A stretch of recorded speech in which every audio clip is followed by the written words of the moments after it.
Maghiwa-hiwalay tayo. Huwag kayong lalampa-lampa.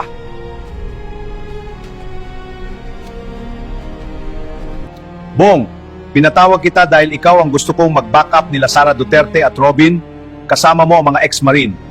Yes, sir. Handa na ba ang lahat? Handa na!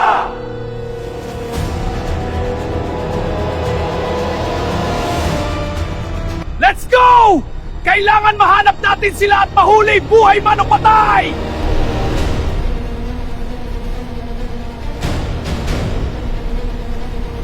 Paparating na ang backup natin, mga Marine. Maghanda na tayo.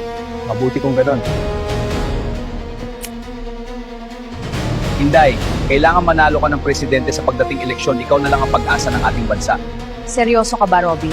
Tama si Robin, Sara. Kailangan natin to. Mag-iwanay kayo!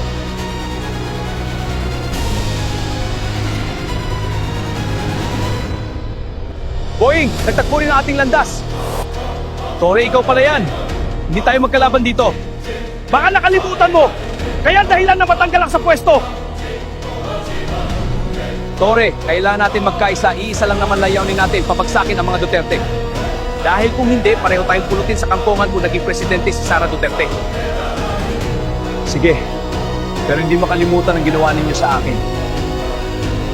Ang problema natin, halos lahat tumanggap na ng maleta. Tanging Supreme Court na lang ang ating pag-asa. Kawawang bansa. Pare, sarap maligo ang linaw ng tubig. Totoo pare, mukhang refreshing. Tara, maligo tayo saglit. Sige, pero bilisan lang natin. Pare, wag na lang natin tuloy maligo. Medyo masama ang kutob ko. Baka maabutan tayo ng kalaban dito.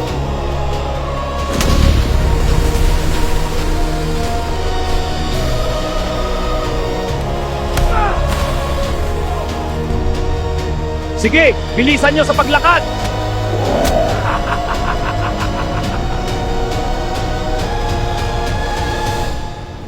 Kumusta ka na ba to? Ang angas mo sa Senado. Pero ngayon wala ka ng angas!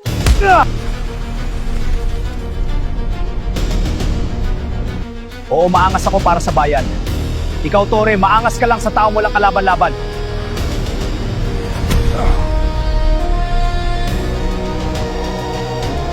Bato Philip, saan na kayo? Balik na kayo sa kampo. Robin, si Tore to. Kumusta ka na? Hawak ko na ang kasama mo. Kuha ni Tore sila Bato at Philip. Paano nangyari yon? Maghanda na tayo. Tapa! May kalaban!